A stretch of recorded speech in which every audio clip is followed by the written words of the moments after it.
एक समय की बात है, एक सन्यासी सारी दुनिया की यात्रा करके भारत वापस लौट रहे थे। राह में एक छोटी सी रियासत में वे ठहरे थे। उस रियासत के राजा को उन सन्यासी के आगमन की खबर मिली, तो वे तुरंत उनसे मिलने निकल पड़े।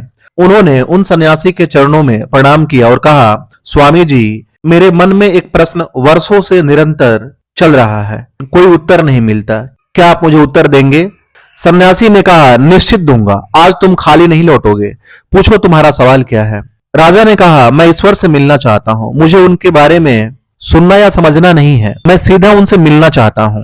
सन्यासी ने कहा, अभी मिलना चाहते हो या थोड़ी देर रुक कर?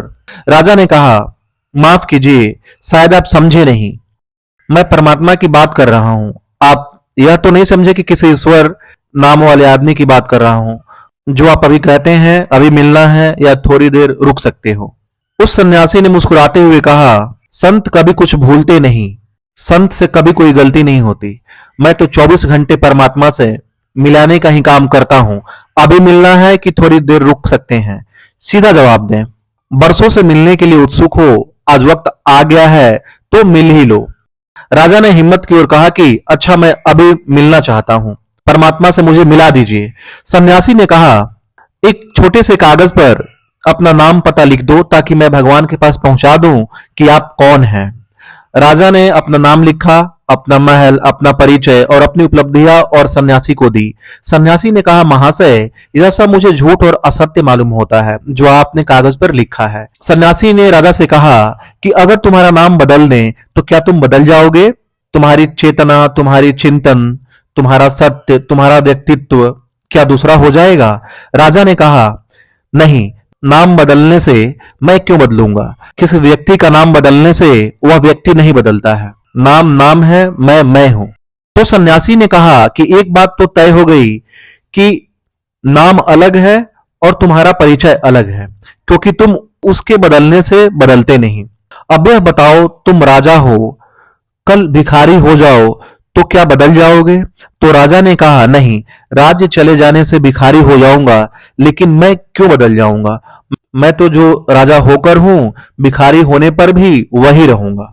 ना होगा मकान, ना होगा राज्य, ना धन संपत्ति होगा, लेकिन मैं तो वही रहूंगा जो मैं हूं। तब सन्यासी ने कहा, यह तो तय हो गया कि राज्य तुम्हारा परिचय नहीं है, क्योंकि राज्य छिन जाए तो तुम बदलते नहीं। फिर सन्यासी ने राजा से पूछा, तुम्हारी उम्र कितनी है? उस राजा ने कहा, 40 वर्ष। सन्यासी ने कहा, तो क्या 60 वर्ष के होकर तुम दूसरे हो जाओगे?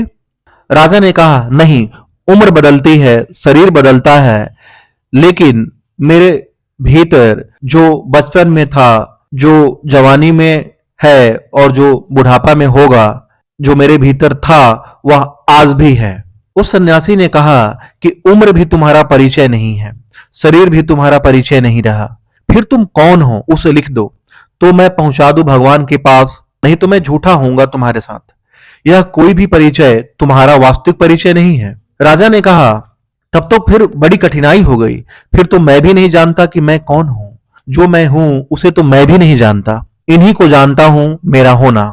सन्यासी ने कहा, फिर बड़ी कठिनाई हो गई, क्योंकि जिसका मैं परिचय भी ना दे सकूं, परमात्मा से बता भी ना सकूं कि आपसे कौन मिलना चाहता है, तो भगवान भी क्या कहेंगे कि कौन मिलना चाहता है। फिर सन्यासी ने राजा से कहा, पहले तुम स्वयं को खोज लो कि तुम कौन हो, और मैं तुमसे यह दावे के साथ कह देता हूं कि जिस दिन तुम जान लोगे कि तुम कौन हो, उस दिन तुम पाओगे कि भगवान को खोजने की कोई जरूरत नहीं है, खुद भगवान तुम्हारे पास आ जाएंगे। स्वयं को जानने के पश्चात वह भी जान लिया जाता है जो परमात्मा है। यदि जिस दिन भी किसी व्यक्ति की पात्रता पूरी हो जाती है, स्वयं परमात्मा उसमें उतर जाते हैं, कहीं खोजने जाने की जरूरत नहीं पड़ती है। व्यक्ति के स्वयं पात्रता पर ही निर्भर करता है।